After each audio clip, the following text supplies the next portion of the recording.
Hello. Thank you so much for coming to this press conference.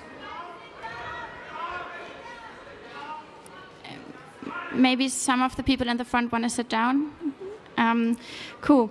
So before we start, I would like to ask the Sustain Us Indigenous Youth Delegation to open up the space.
Thank you so much. It is an honor having you.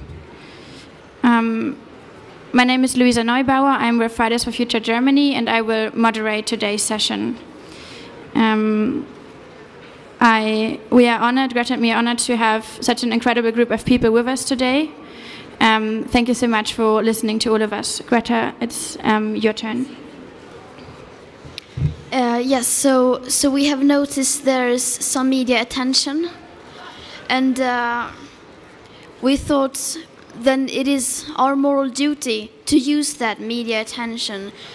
Luisa and I want to use our platform and to lend our voices to those who need to tell their stories.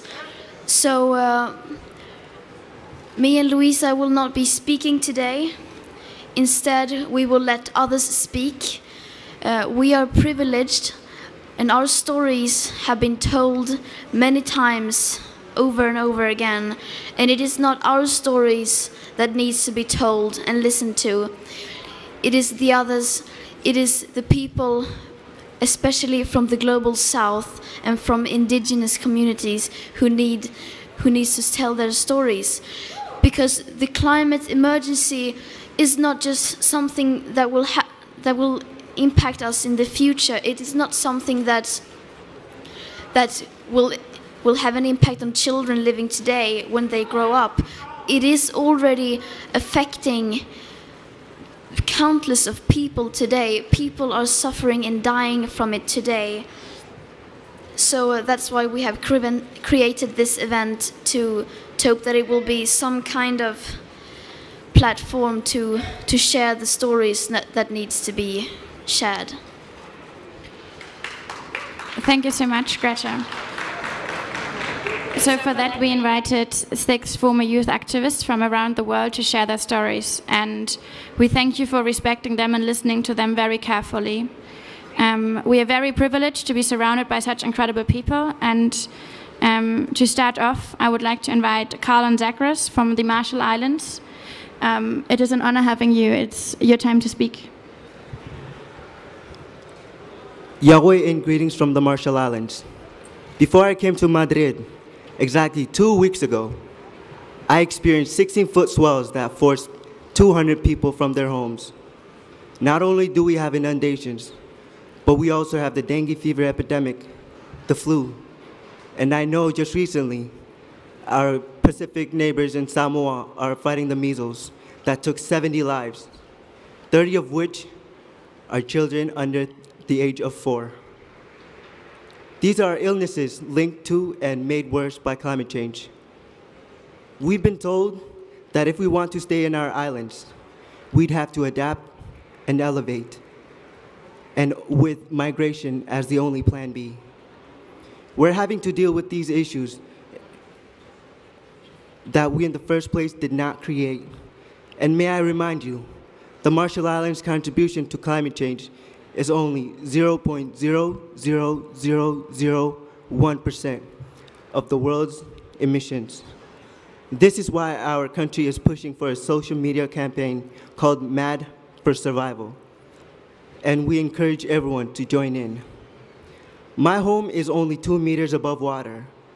With the threats of climate change, we'd lose 2 meters of our culture, our Yahweh, our Manat, our Roro, our Beat, our language, 2 meters of our legends. This is why we created a Youth Leaders Coalition that has the youth create innovative ways to fight climate change and lobby them towards our leaders. A team of students came up with a new sustainable design for a seawall that our Minister of Environment, David Paul, has shown interest towards. This is why our youth should be more involved.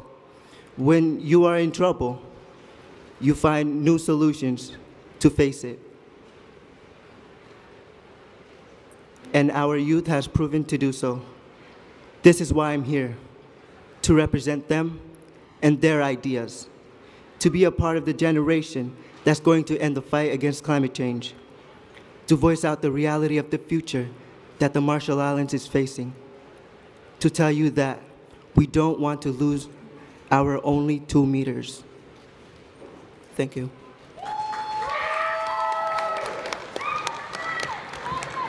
Thank you so much, Carlin. Next, we are very, very happy to be joined by Kisha Ira Muyanya from the Philippines. It's your turn to speak. Thank you so much for being with us. Good morning, everyone. I am here in front of you for ocean emergency and climate action. I can still remember the calm waves, the ocean in harmony, the colorful corals, the tropical and endemic fishes, the diverse and rich life underwater. But now, the ocean, the heart of the planet, my home, my comfort zone is badly affected by climate emergency.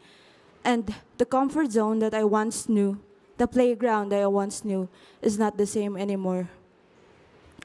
In this time of crisis, I want you to desperately seek for alternatives because solutions will take time and we have to start from somewhere right now.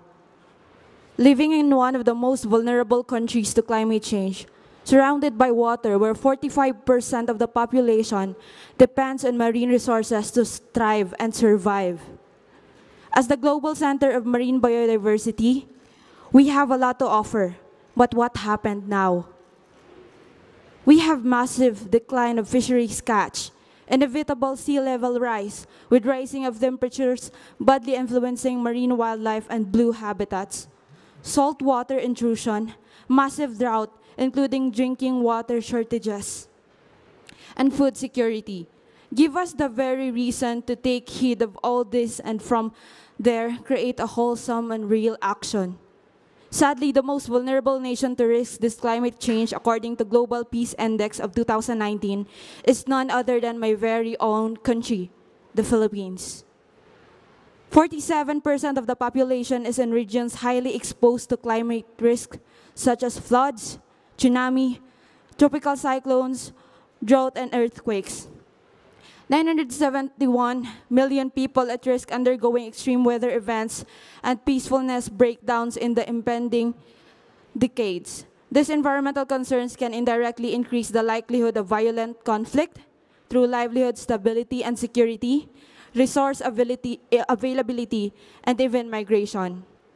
The Philippines has been making legislative measures in response to climate change, which is a really good foundation. However, real-time, robust, and lasting action is needed. To the global leaders, this is your time to do the right decision. We are talking about life and survival here. This is supposed to be a blue cup. Please walk the talk and make it as blue as possible as you can. Every second is a time for action. And we are here with the young activists all over the world because we are action.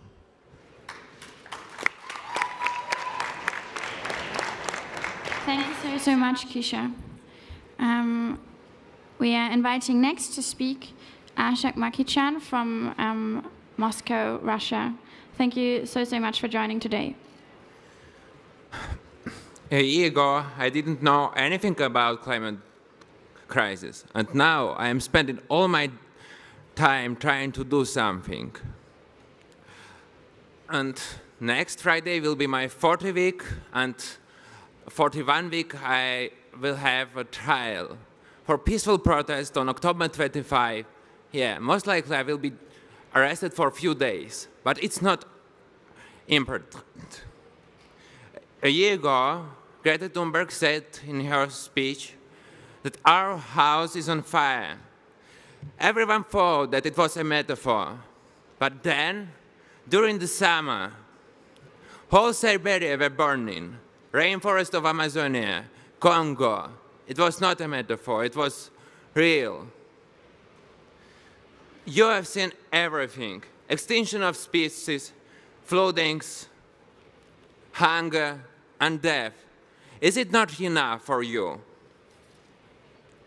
When Hitler and Stalin were invading the countries and killing people, we did nothing.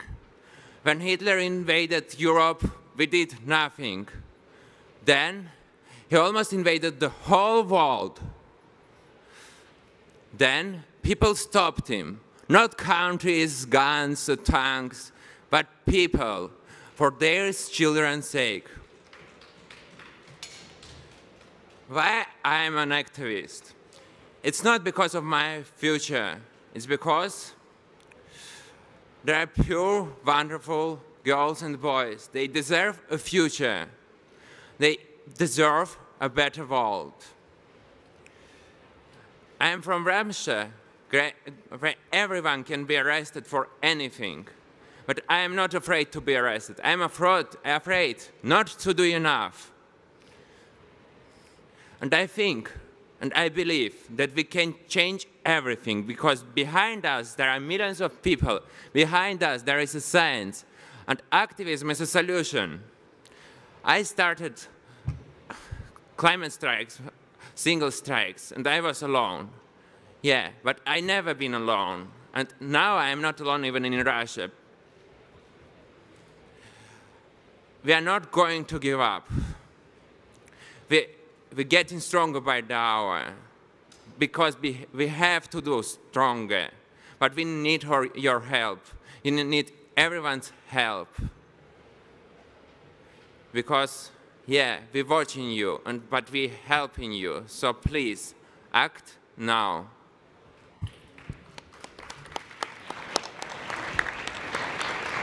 Thank you. Thank you so much, Ashok. Please report on the ongoing human rights violation in Russia. People like Ashok shouldn't be arrested for protesting. Next, I'm very honored to introduce Rose Ripple from the Santi Dakota and Ho-Chunk Nations. It's an incredible honor to have you with us here today. The word is yours.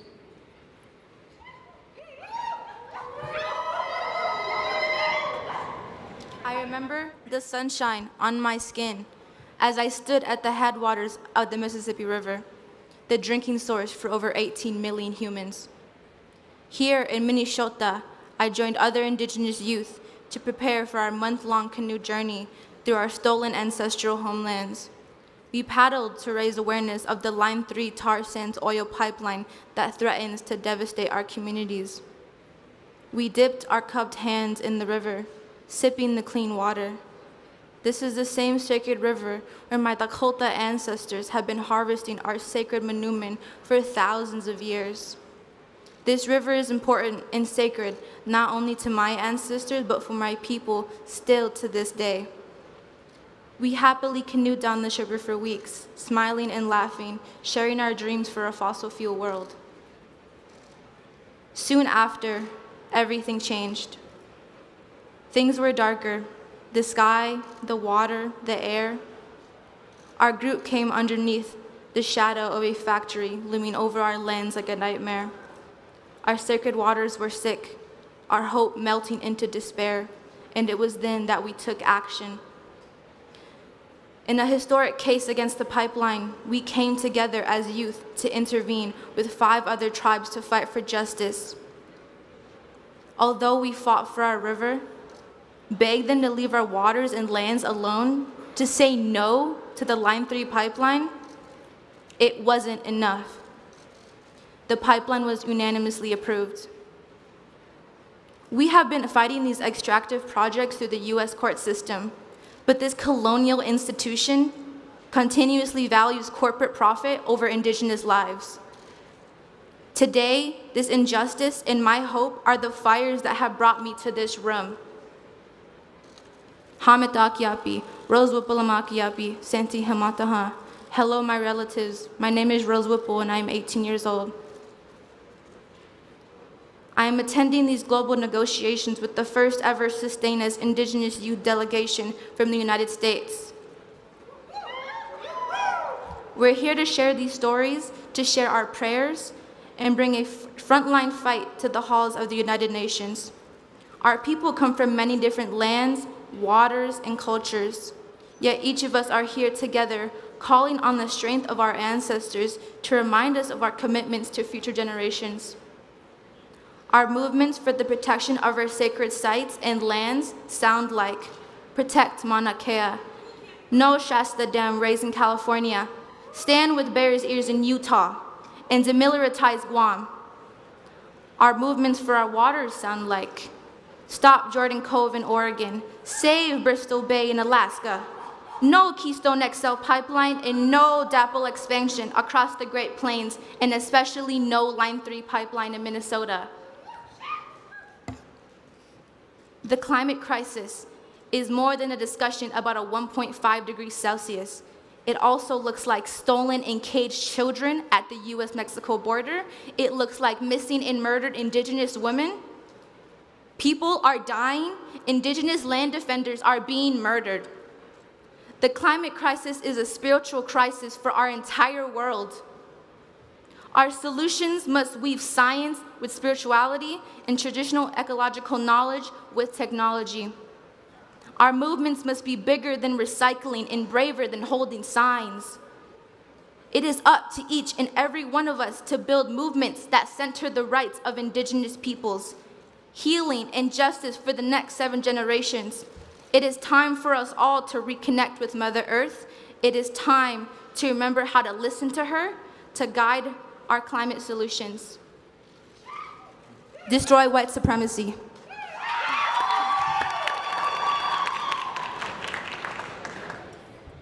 Thank you so much, Rose. This is so important to hear. I'm so happy to pass on the word to Hilda Flavia Nakabuye from Uganda. It's fantastic to have you here, Hilda. Please let us know what you have to say.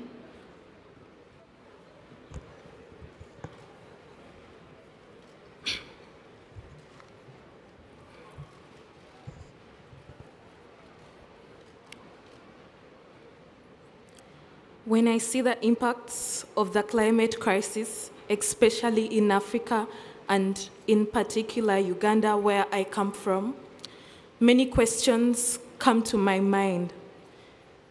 It a bit reminds me of the rampant racism and apartheid my ancestors endured. We are suffering severe effects of climate change, as if coming from the global south is a mortal sin, with no or very little action from developing countries. I've come to think that the climate crisis is another form of environmental racism and apartheid. We are deeply cut by the actions, words, and greed of those in power. The cuts are bringing scars to our own unborn children in the coming generations. Our hearts are bleeding with fire. I thought this was the best time for developed countries to exercise their moral duty and clean up their mess, but they do not care. How many more lives must we lose for the world to take action? Which type of storm or what flavor of floods must Africa taste for us to get climate justice? Every Friday, we continue to step out of our comfort zones by missing classes to stress the climate issue. How many more classes must we skip for the world to know we are suffering the most? Developed countries must be ashamed of themselves, given the amount of carbon they emit compared to what Africa is emitting. We almost emit nothing, but we are suffering the most. You have dreams, but we have dreams too. But these dreams have turned into nightmares. Nightmares of our own future, which is being negotiated right now by the world leaders without our say. Same way it is being destroyed by the same fossil fuel industries funding and present at COP, even as I speak now. If we don't clean up our emissions or solve the climate crisis as a global community, then those climate impacts are going to get worse and worse, and millions of lives are at stake. We need concrete action. Thank you.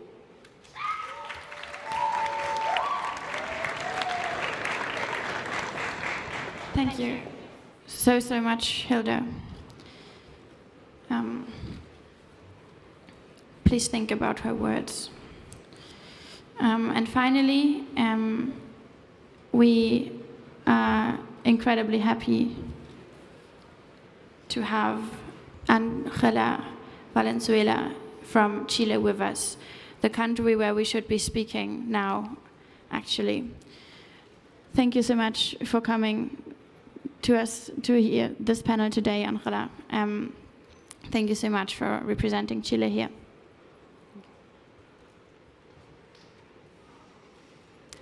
The cameras of the world don't often look at the global south.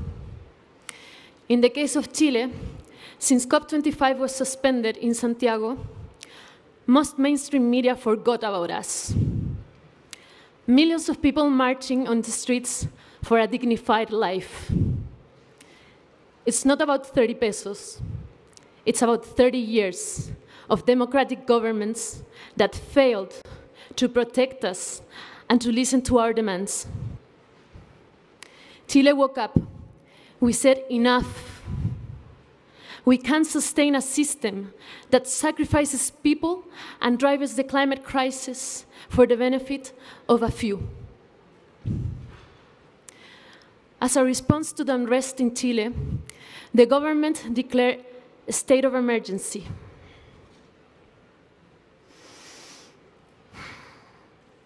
And curfews for the first week. But we are fearless. We continue to flood the streets, even if we are risking our lives. We are redefining our future and pushing the limits of what we think is possible. Chile woke up, and the world is waking up too.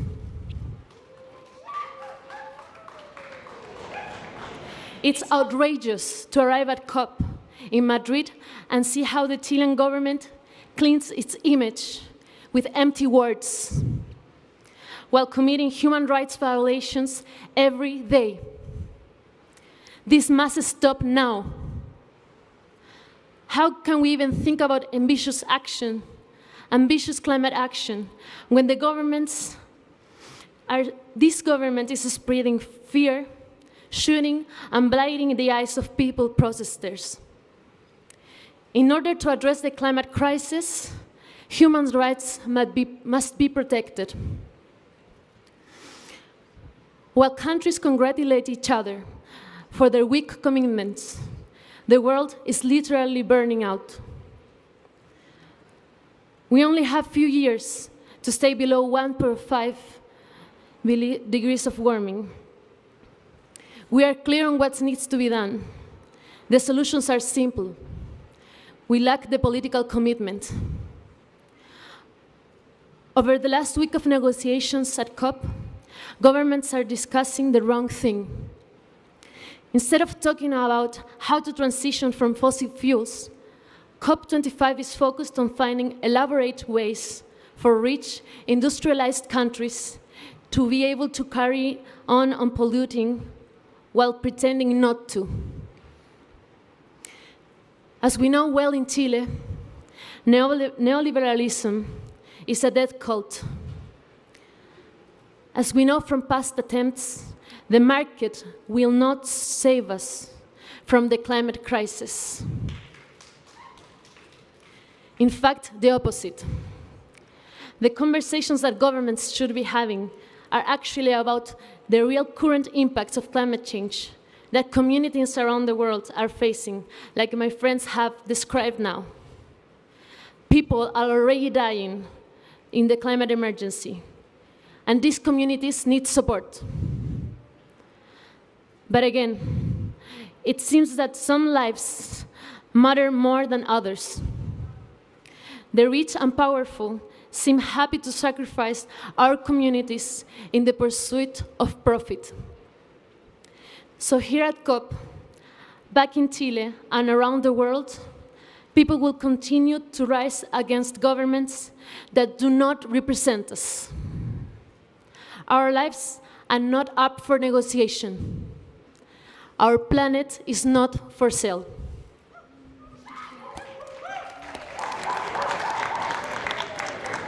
Thank you so much, Angela, for your words. I am not too sure if we have time for questions. Is there anyone from the UNFCCC who could give us a quick idea if we can extend time in this room? Could there anyone give us a signal? Okay, so I guess we just keep going until, well, we get a signal from someone. So what's happening now is we have 2 minutes. 2 minutes or 2 questions? 2 questions, excellent. So please think about them carefully. We have time for 2 questions. Please address your questions at the entire panel. We are in this together and we consider ourselves to fight the same fight. It's just that some of us are fighting the fight they never started. And sacrifice them with their lives. After the 2 questions, we will have very short logistical announcements and a closing prayer from sustainers. So please, yes, 2 questions, please, from you here at the front, please. One.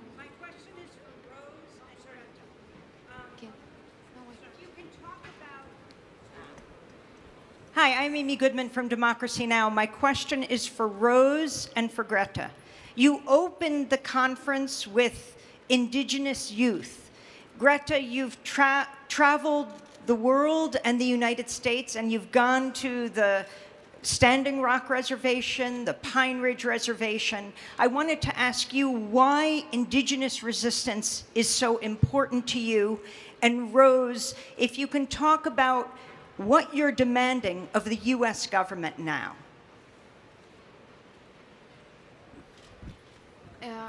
It is so incredibly important that we listen to indigenous people because they are suffering and their rights are being violated across the world, and they are also among the ones who are being hit the most and quickest by the climate and environmental emergency. And also, they have been living in balance with nature for hundreds of years, So we have, I think, we need to listen to them because they have valuable knowledge we need in this crucial time of crisis. Thank you, Greta. Rose? Thank you for your question. That is a question that we're never asked. We're never asked what we want and what we need. Because right now, for over 500 years, we have been on the front lines dying, risking our lives. We are still in prison today as political prisoners who are fighting for our lands, for our waters. And I think right now, indigenous people worldwide, in general, are just asking to be listened to be stood with, and not to be in the background, to be in the front. Because we are on the front lines doing this work today, right now. We deserve to be listened to, and we also deserve to have our lands back. Thank you so much, Rose. And we have time for one last question, maybe at the other panelists. So every question for, yes, everyone else here. I think you over there.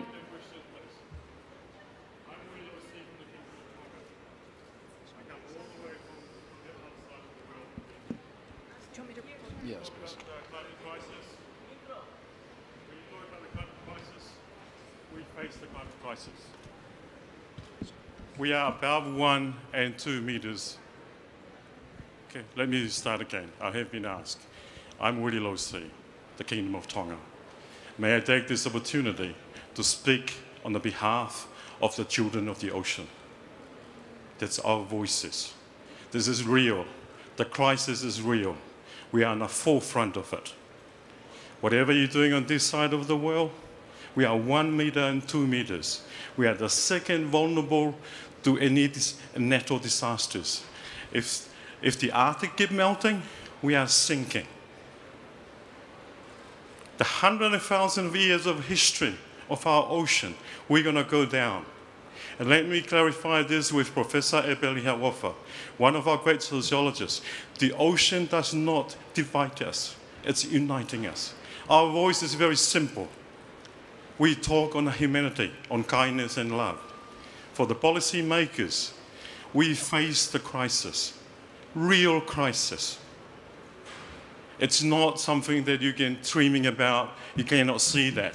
I'll invite you to come to Tonga, experience the cyclone number 6. It's going to hit Tonga this year or next year.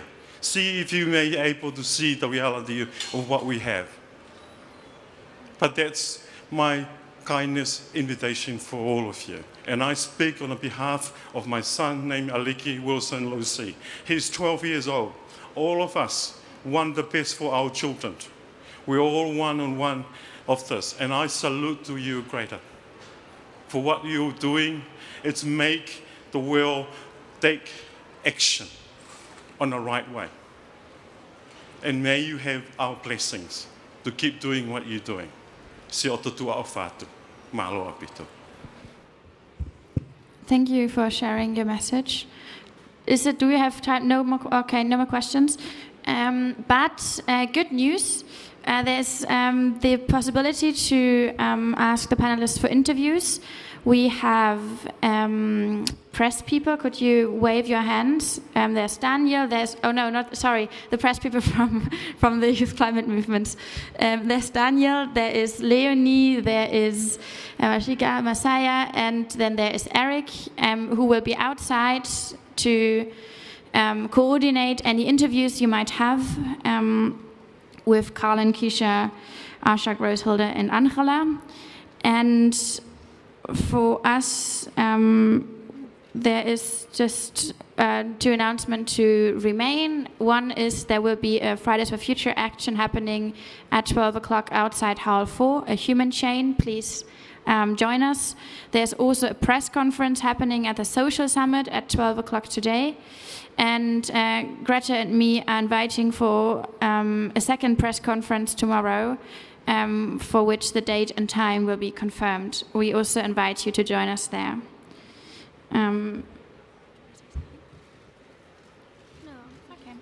And yes, so I am again hugely honored and privileged to invite the sustainers, youth indigenous climate activists to join us.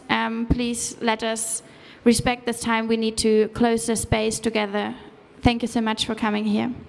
And thank you for everyone here in the audience for joining us today.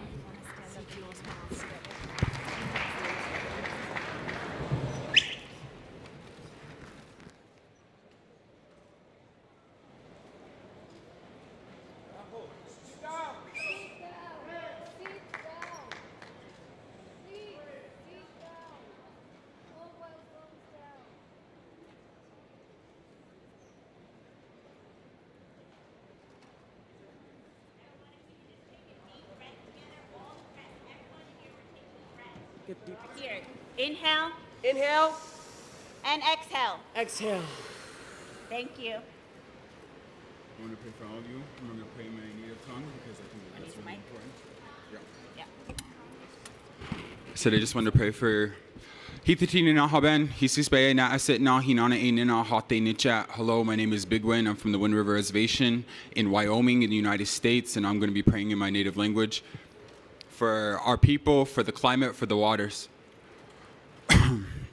Nihawa na wahanihi yasehi niwahai hata wahanihan nuhu hatdana nebasihi hathet na nehisiti hita bahat te hida awu hawuni hanku hajesabedita jeshet shanihi ho.